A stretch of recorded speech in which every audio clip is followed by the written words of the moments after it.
Jewish New Yorkers are still holding strong in the city that never sleeps, thanks to a robust group of rabbis and synagogues who are making sure it remains front and center in the minds of Jewish New Yorkers. And joining us is one of those people, Rabbi Elliot Cosgrove of Park Avenue Synagogue on New York's Upper East Side. Hello and welcome to the studio. Hello, Emily. It's great to be here. And it's great to have you, not via Zoom. And, to be here, you've picked the right time to come. And I'm curious because you've been here, so much over the course of the past 2.5 years, even as recently as a few months ago for the World Zionist Congress. Do you feel a difference now being here now that the last hostages come home? Are you feeling, something that we may not be able to notice because we've been in the thick of it nonstop for so long? Yeah, I do. I feel something in the air. I was here last time in December. I'm here with a group of North American rabbis through the Hartman Institute right now. And I think the final repatriation of Ron Gvili to his homeland, may his memory be for a blessing. I feel that there's an armada of ships being arrayed and, with President Trump, there's all sorts of what's next. The election is coming up. I feel it's an inflection point here in Israel, that people are asking the Yom HaCharei, what comes next? What's next? But the thing is that what happens in Israel doesn't stay in Israel. What happens in Israel impacts American Jewry. And me, as a congregational rabbi in New York City, it deeply affects New York, the politic of New York, how people relate to Israel as a diaspora community, how we navigate this complicated time. And so there's also this feeling of what's next now in New York City, right? There was just a recent election where an openly anti-Zionist mayor was elected into office, Zoran Mamdani. We have the first Jewish speaker of the city council in Julie Menon. So people are very excited about that. Gerald Nadler, who has been a congressman, a stalwart, proud Jew, but also a very progressive voice. He just announced his retirement. His seat is up for grabs on the Upper West Side, Upper East Side, an urban population that's sort of right at the crosshairs of this traditionally progressive New York Jewish community, but also a fiercely pro-Israel community. That said, listen, I think so much of the hype leading up to, Mamdani's election, at the end of the day, his job as mayor, we were just saying this, over a bite to eat, he cleaned up the streets after the snowstorm. His job is to be a mayor. But how serious are the concerns within the community? I know that you and others have had a chance to sit down with him. Do you feel like he's able to look eye to eye and to care about Jewish New Yorkers, aside from how he feels about, whether Israel should exist or not?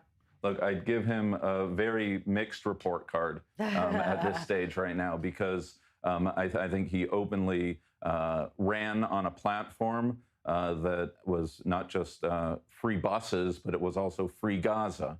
And so I think that really put the New York Jewish community betwixt and between.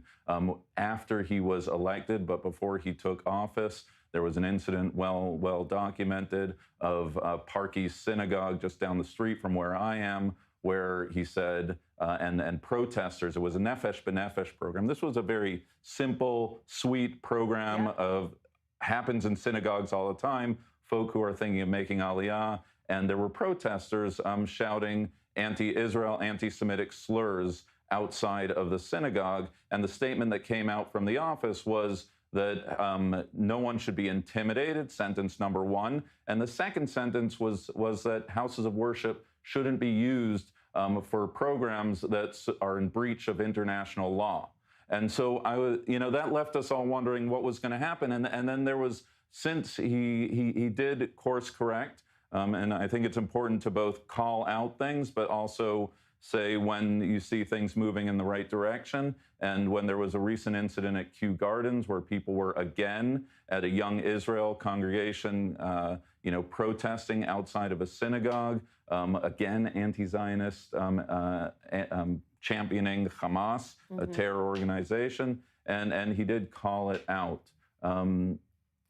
After Sydney, calling out is not enough if something gets like that. Exactly. And that must be scary, though. Because there's still, a car ramming at the Chabad headquarters. Still things, right now they're one-offs, but it's scary place. I mean, would you say that the Jews in New York City, no matter what side of the political spectrum they're on, are they more united in light of the past 2.5 years? Whereas maybe before people were secular, you go for the high holidays, but beyond that, it's not like, you're identifying, I'm a Jew, do you like me or do you not? Everybody was just living their life. Yeah, it's a great question. I think after October 7th, right, some people call it October 8th Jews, the tribal moment, a great awakening, a sort of shoulder to shoulder with Israel. I wrote a book on the topic, For Such a Time as This. It was a moment where we all felt we were all in this together.